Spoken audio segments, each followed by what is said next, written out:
जय हिंद। मैं भी एक मिश्रा इलेक्ट्रिकल ब्रांच से। देखिए आज की इस वीडियो में आप लोग को जो UEE है उसका चैप्टर नंबर 2 से इलेक्ट्रिकल वेल्डिंग से जो क्वेश्चन पूछे जाते हैं उसमें हम कुछ इंपॉर्टेंट क्वेश्चन छाट के इस सीरीज़ में आपको बताएंगे, जो कि इस सीरीज़ में टोटल 30 क्वेश्चन रहेंगे।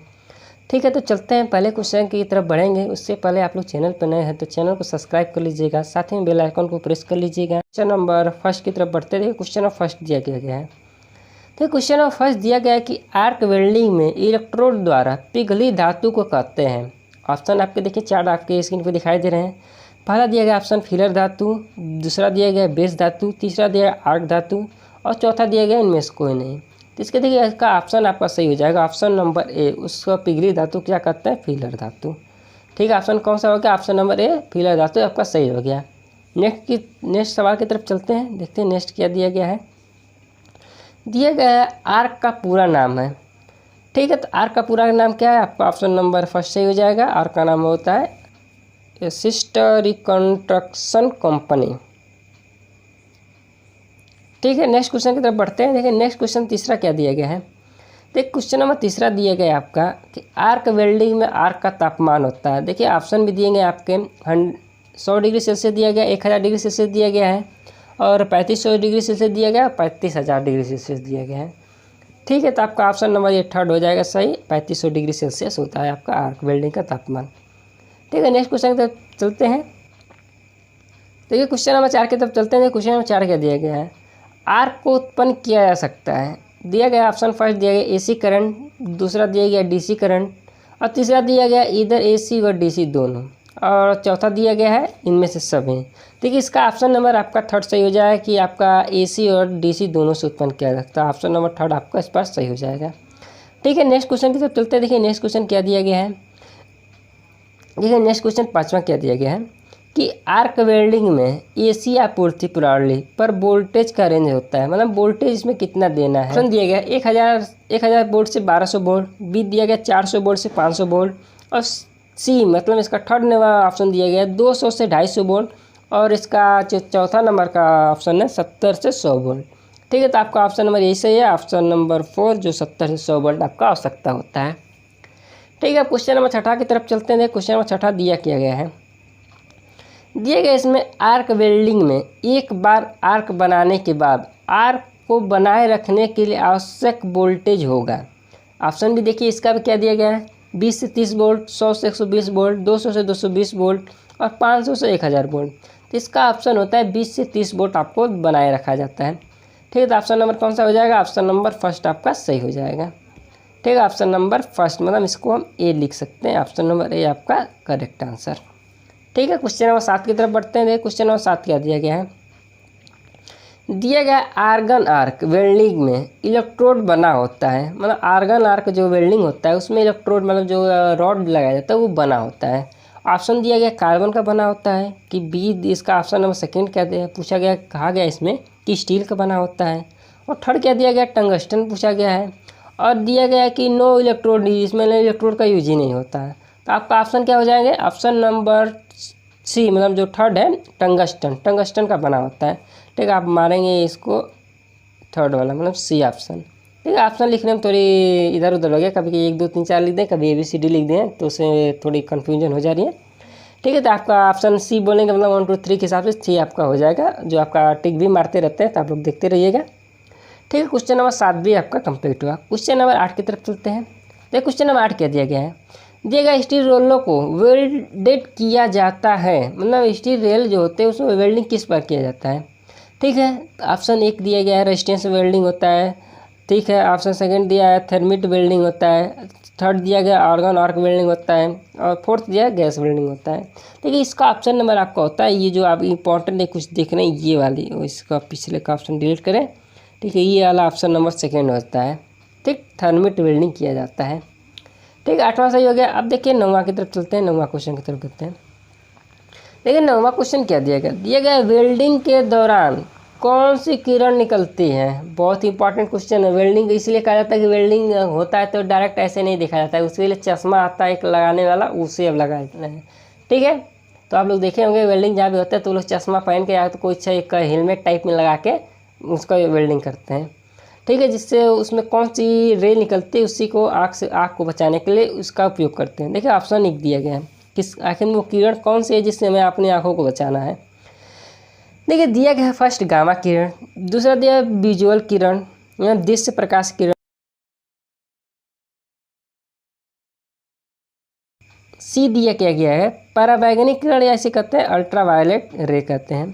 ठीक है, डी दिया नन ऑफ दी। तो आपका देखिए पराबैंगनी किरण इसी से हमें बचने के लिए चश्मे का यूज करते हैं। ठीक है, ये आम चश्मा नहीं कि आप लगा के हीरो बन जाए वाला चश्मा नहीं, वो चश्मा होता है ब्लैक रंग का होता है, ज़्यादा डार्क होता है। ठीक है, ऐसे दिन में आप लगा देंगे तो लगेगा कि शाम हो गई, एकदम अंधकार टाइप में दिखाई देता है। ठीक है, वैसे चश्मा का यूज किया जाता है।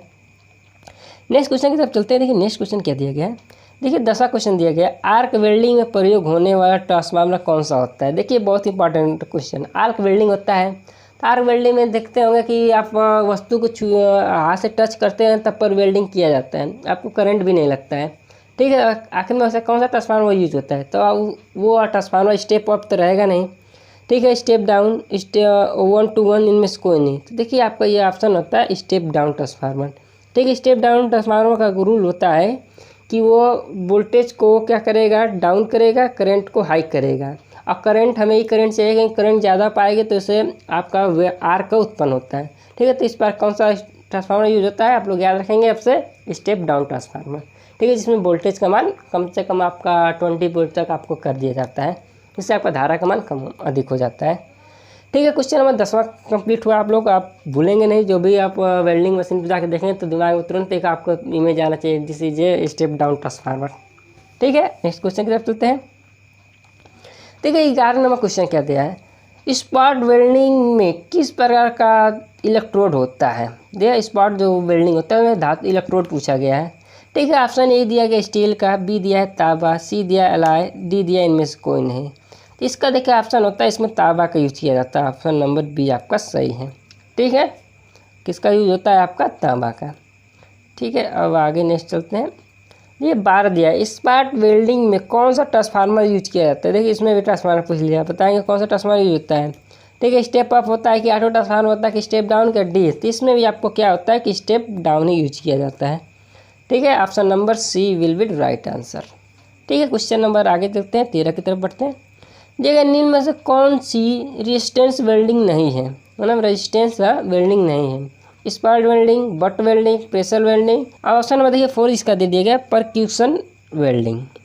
ठीक है, तो इसका देखिए आपका ऑप्शन हो जाएगा प्रेशर वेल्डिंग, जो आपका रेजिस्टेंस वेल्डिंग नहीं है, बाकी सब आपकी ये रेजिस्टेंस वेल्डिंग है। ठीक है, तो ऑप्शन नंबर 3 आपका सही हो गया।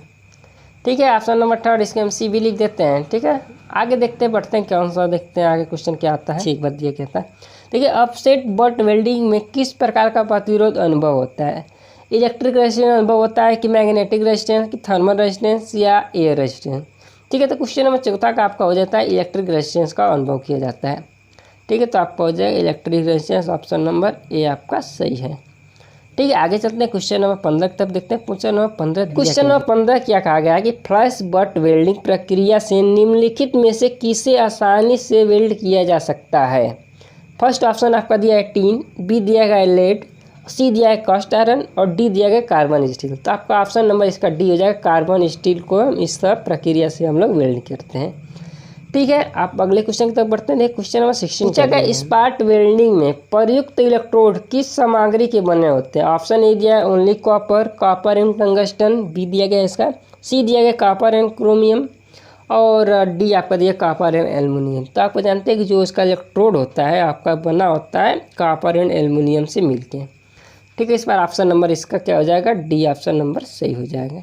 ठीक है, आगे क्वेश्चन की तरफ बढ़ते हैं। अगला क्वेश्चन नंबर 17 क्या दिया गया है, स्पॉट वेल्डिंग में धातुओं को वेल्डन एक दूसरे से कैसे जुड़ा होता है। ठीक है, कैसे जुड़ा होता है, तो ऑप्शन दिया इलेक्ट्रिक कनेक्टेड, मैग्नेटिक कनेक्ट मतलब फील्ड से, या मैकेनिकल प्रेशर से, या डायरेक्ट कनेक्ट।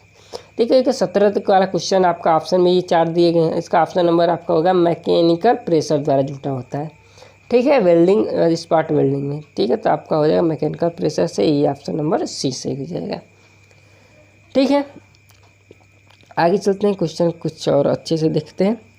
तो क्वेश्चन नंबर 18 क्या दे दिया गया है, पूछा गया स्पॉट वेल्डिंग प्रक्रिया में दबाव डालने के लिए निम्नलिखित में से किस विधि का उपयोग नहीं किया जाता है। देखिए आप पूछा है कौन सा विधि, चारों में से कौन सा विधि, हाँ ये क्वेश्चन है ना। ठीक है, इसमें पूछा है कौन सा विधि उपयोग नहीं किया जाता है। ठीक है, देखते हैं कौन सा विधि उपयोग नहीं किया जाता है। देखा है कि फर्स्ट है हैंड लीवर, बी है फुट लीवर, या फिर एयर प्रेशर, हाइड्रोलिक सिलेंडर। ठीक है, तो इसके आपका ऑप्शन हो जाए कि हैंड लीवर का उपयोग नहीं करते हैं क्योंकि हैंड से ज़्यादा प्रेशर आपका नहीं बन पाता है। ठीक है, फुट लीवर का भी यूज कर सकते हैं, एयर प्रेशर का भी यूज कर सकते हैं, हाइड्रोलिक सिलेंडर का भी यूज कर सकते हैं। ठीक है, नेक्स्ट क्वेश्चन की तरफ चलते हैं। ठीक है, नेक्स्ट क्वेश्चन क्या दिया गया है कि स्पाट वेल्डिंग प्रक्रिया का उपयोग करके स्टील को किस मोटाई तक वेल्डिंग किया जा सकता है। मतलब स्पाट वाला कितने मोट तक की चादर हो गई, चाहे स्टील की, क्या पूछा गया है, स्टील को मतलब स्टील के चादर को किस मोटाई तक वेल्डिंग किया जा सकता है। देखिए ये बहुत इंपॉर्टेंट क्वेश्चन है। 10 mm तक कर जा सकता है कि 12 mm, बी क्या 11 है, सी 12 है और डी क्या है 13। ठीक है, आपका सी नंबर से 12 mm तक आप लोग इसको वेल्ड किया जा सकता है। ये कहा गया, कलम नहीं आती। ठीक है, हाँ 12, ऑप्शन नंबर सी आपका सही हो जाएगा। 19 का क्या, ऑप्शन नंबर सी। आगे बढ़ते हैं, क्वेश्चन की तरफ बढ़ते हैं। अगला क्वेश्चन देखते हैं, कुछ इंपॉर्टेंट दिया होगा। देखिए क्वेश्चन नंबर 20 दिया गया, स्पाट वेल्डिंग प्रक्रिया के संचालन के लिए आवश्यक अधिकतम बिजली की आपूर्ति क्या है। कितने बिजली की आपूर्ति करेंगे कि आराम से न्यूनतम उसका मतलब न्यूनतम एक रेंज होता है कितने से आपका वोल्टेज स्टार्ट हो जाता है। ठीक है, तो ये आपका पूछा है, पावर पूछा गया है ना, केवीए है। तो ऑप्शन देखिए क्या आपका हो जाएगा। दिया गया फर्स्ट दिया 135 दिया गया है, और बी दिया है 140, और सी दिया 145, और डी गया है 150। ठीक है, तो इसका ऑप्शन नंबर 185 हो जाएगा आपका। 150 केवीए तक आपका यूज किया जाता है। 150 केवीए आपके लिए इसके न्यूनतम है। ठीक है, आगे चलते हैं। देखिए अगला 21 नंबर क्वेश्चन दिया गया है, स्पाट वेल्डिंग प्रक्रिया के संचालन के लिए आवश्यक न्यूनतम बिजली की आपूर्ति क्या है। ठीक है, इसका भी देख लीजिए। और क्वेश्चन नंबर 21 आपका है 10 kVA, 14 kVA, 6 kVA और 22 kVA दिया है। तो इसका आपका हो जाएगा 10 kVA आपका यूज किया जाता है। ठीक है, ऑप्शन नंबर क्या है, क्वेश्चन नंबर 21 का ऑप्शन नंबर ए आपका सही है। ठीक है, आप क्वेश्चन नंबर 22 की तरफ चलते हैं। क्वेश्चन नंबर 22 क्या दिया गया है कि ऑफसेट बट वेल्डिंग का उपयोग मुख्य रूप से ऑटोमोबाइल के पुर्जे बनाने के लिए किया जाता है। ये आपका फॉल्स आंसर है क्योंकि ये आपका बहुत सारे यूज में आते हैं। ठीक है, ऑप्शन नंबर इसका भी होगा। ऑफसेट का तो बहुत जगह यूज होता है। ठीक है, तो ये कहा केवल ऑटोमोबाइल नहीं होते, बहुत जगह यूज होती है। आगे चलते हैं, देखते हैं कुछ क्वेश्चन क्या दिया गया है। 23 दिया गया आपका, बिना लोड की स्थिति में आर्क उत्पन्न करने के लिए आवश्यक धारा की मात्रा कहलाती है। मतलब लोड आपका लगा नहीं है तब पर भी धारा उत्पन्न हो जिससे आपका आर्क उत्पन्न हो, तो उस धारा को क्या कहते हैं। फर्स्ट ऑप्शन दिया गया ओपन सर्किट करंट। ठीक है, तो ओपन सर्किट में क्या जानते हैं कि करंट आपका क्या होता है, जीरो होता है। ठीक है, आपका करंट क्या होता है, जीरो। और दिया गया be close circuit current. Close circuit current क्या होता है, कुछ नहीं होता। क्लोज सर्किट में कुछ एलिमेंट लगा होता है वो क्लोज। शॉर्ट सर्किट करंट, तो आपका यही से हो जाएगा short circuit current. Arc current तो कुछ होता नहीं है। ठीक है, ऑप्शन नंबर सी आपका सही हो जाएगा। ठीक है, नेक्स्ट क्वेश्चन की तरफ चलते हैं। देखिए आर्क वेल्डिंग के लिए ऑप्शन दिया गया क्या क्या क्या हो सकता है। उच्च आवृत्ति के साथ प्रत्यावर्ती धारा का उपयोग किया जाता है, कम आवृत्ति के साथ प्रत्यावर्ती धारा का उपयोग किया जाता है, डायरेक्ट करंट का उपयोग किया जाता है। ऑप्शन नंबर डी में से कोई नहीं। ठीक है, तो आर्क वेल्डिंग के लिए आपको हम क्या कहते हैं, डीसी करंट का यूज किया जाता है। तो ऑप्शन नंबर आपका क्या हो जाएगा, C will be right answer, option number C. ठीक है, आगे चलते हैं, आगे क्वेश्चन कुछ देखते हैं। अगला क्वेश्चन क्या है, पूछा गया आर्क वेल्डिंग के लिए उपयुक्त नहीं है। ठीक है, थिन सेक्शन की परत है, प्लेट होगी या थिक होगी, बोथ है, नन ऑफ एबव। ठीक है, क्योंकि आर्क वेल्डिंग के लिए पतली प्लेट का यूज नहीं किया जाता है। कोई पतली चीज़ आप दुकान पे जाएंगे वेल्डिंग कराने के लिए नहीं करते, जानते हैं कि पतली चीज़ रहेगा तो गल जाता है, इसलिए इसका यूज नहीं करते हैं। ठीक है, ऑप्शन नंबर ये आपका सही हो जाएगा। पूछा गया किसका नहीं किया करना है। ठीक है, तो आपका हो जाएगा थिन सेक्शन वाले। आगे बढ़ते हैं। ठीक है, आगे क्वेश्चन कुछ दिया गया इंपॉर्टेंट और भी देखा, स्टील पाइप का निर्माण किसके द्वारा किया जाता है। स्टील पाइप का जो निर्माण होता है आर्क वेल्डिंग द्वारा होता है, थर्मेट वेल्डिंग होता है, रेजिस्टेंस वेल्डिंग और आर्क वेल्डिंग द्वारा किया जाता है। ठीक है, बहुत इंपॉर्टेंट क्वेश्चन है। तो आपका ये क्वेश्चन आपका ये देखिए, ये क्वेश्चन आपका इस बार 2-2 नंबर के साथ 50 क्वेश्चन आपको पूछे जाएंगे UW में। तो आपका शायद उसके हिसाब से आपका 50 नंबर का होगा तो 50 एक नंबर का हो जाएगा। तो आपका 2-2 नंबर का होगा तो 100 नंबर हो जाएगा। ठीक है, जहाँ तक उम्मीद है कि आपका 85 नंबर का रहता है। ठीक है, तो इसका ऑप्शन नंबर देखिए आपका सी वाला है, जो मेरा 3rd नंबर इसमें दिया है, आपका रेजिस्टेंस वेल्डिंग द्वारा स्टील पाइप का निर्माण किया जाता है। ठीक है, आगे बढ़ते हैं। देखिए आगे क्वेश्चन क्या दिए गए हैं। दिया गया है कि निम्नलिखित में से कौन से भिन्न है? Spot welding, seam welding, butt welding, argon arc welding, मतलब तीनों में से कोई एक भिन्न पूछा गया है। ठीक है, तो आपका जानते हैं आर्गन वेल्डिंग है जो तीनों से भिन्न है।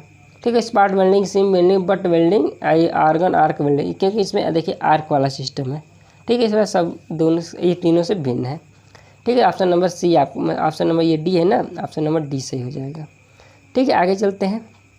देखिए दिया है प्लास्टिक वेल्डिंग का उदाहरण क्या है? प्लास्टिक वेल्डिंग का उदाहरण क्या है? Gas welding, resistance welding, thermit welding without pressure, थर्नानाटीज। तो आपको देखिए ये आपका है 28 नंबर वाला question, resistance welding plastic welding का एक उदाहरण है। ठीक है, तो आपका हो जाएगा ऑप्शन नंबर बी, मतलब दूसरा जो दिया गया आपका रेजिस्टेंस वेल्डिंग आपका प्लास्टिक वेल्डिंग का उदाहरण है। ठीक है, आगे बढ़ते हैं। दिया गया ग्रे आयरन को आमतौर पर किसके द्वारा वेल्डिंग किया जाता है? जो ग्रे आयरन होता है उसको किसके द्वारा वेल्डिंग किया जाता है? ठीक है, दिया गया arc welding, gas welding, TIG welding, MIG welding. ठीक है, तो आपका ये ऑप्शन नंबर 1 सही है। हमेशा क्या किसके करते हैं? आर्क वेल्डिंग से करते हैं। ठीक है, ऑप्शन नंबर ए आपका क्या हो जाएगा? Arc welding, ARCWELDING। ठीक है, चलते हैं आगे क्वेश्चन की तरफ। देखिए लास्ट क्वेश्चन इसका है, इसके बाद एक क्वेश्चन एक और दे देंगे। देखिए क्वेश्चन का आंसर देखते हैं आप लोग को क्या दिया, पूछा गया है। देखिए हमारा क्वेश्चन, वेल्डिंग विद्युत परिपथ होता है। ऑप्शन नंबर फर्स्ट दिया गया है ऑलवेज अर्थ, मतलब हमेशा ग्राउंडेड रहता है। नेवर ग्राउंडेड, मतलब ग्राउंडेड चाहे अर्थ दे वो भी कहा जाता है। ठीक है, तो कहा कभी नहीं रहता है। दिया गया थ्रू केबल्स ओनली, और ऑप्शन नंबर आपका जो फोर्थ है दिया गया नन ऑफ एबव। ठीक है, तो ये होता है ऑलवेज अर्थ होता है, हमेशा उसको अर्थ किया जाता है। ठीक है, ऑप्शन नंबर ए आपका सही हो जाएगा। ठीक है, अब देखिए नेक्स्ट क्वेश्चन है जो आपका ये होमवर्क में है आपका, जैसे आप लोग कमेंट सेक्शन में हम लोग आंसर दे के बताएंगे। पूछा गया है कि एल्युमिनियम मिश्र धातु की वेल्डिंग के लिए आप किस विधि का सुझाव देंगे? ठीक है, एल्युमिनियम मिश्र धातु को जो वेल्डिंग करना है तो आप क्या कौन सा विधि सुझाव देंगे? DC आर्क वेल्डिंग का सुझाव देंगे हमें आप, कि AC आर्क वेल्डिंग का, कि टंगस्टन वेल्डिंग का, कि ऑप्शन नंबर 4 जो दिया गया उसका वेल्डिंग का यूज करेंगे? ठीक है, ये क्वेश्चन आप लोग स्क्रीनशॉट ले लीजिए। इसका आंसर आप लोग कमेंट बॉक्स में आप हमें लिख के पूछ सकते हैं। ठीक है, पूछना क्या है आप लोग के लिए होमवर्क है, तो आप लोग बताएंगे। ठीक है, बाई चांस आपको नहीं आएगा तो हम आपके नेक्स्ट वीडियो में से इंक्लूड कर देंगे। देखिए ये वाला क्वेश्चन आपका कौन सा था? एक मिनट, देखिए एक मिनट, ये क्वेश्चन कौन सा था? क्वेश्चन में फर्स्ट की तरफ चलते हैं,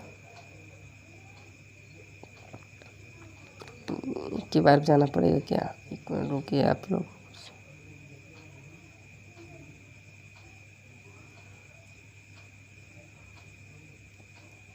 क्वेश्चन नंबर, देखिए ये इलेक्ट्रिक वेल्डिंग का था। अब दूसरा कुछ चैप्टर 2 से आएगा, देख सेकेंड टॉपिक लाएंगे। ठीक है, तो आप लोग चैनल पर नए हैं तो चैनल को सब्सक्राइब भी कर लीजिएगा और साथ ही बेल आइकन को प्रेस कर लीजिएगा। ठीक है, वीडियो को लाइक करते, वीडियो अच्छी लगी हो तो आप लोग क्या करेंगे, अपने दोस्तों को भी शेयर करेंगे। वो इस बात को आप लोग को भूलना नहीं है। ठीक है, तो चलते हैं, आज के लिए वीडियो का यहीं समाप्त करते हैं। ठीक है।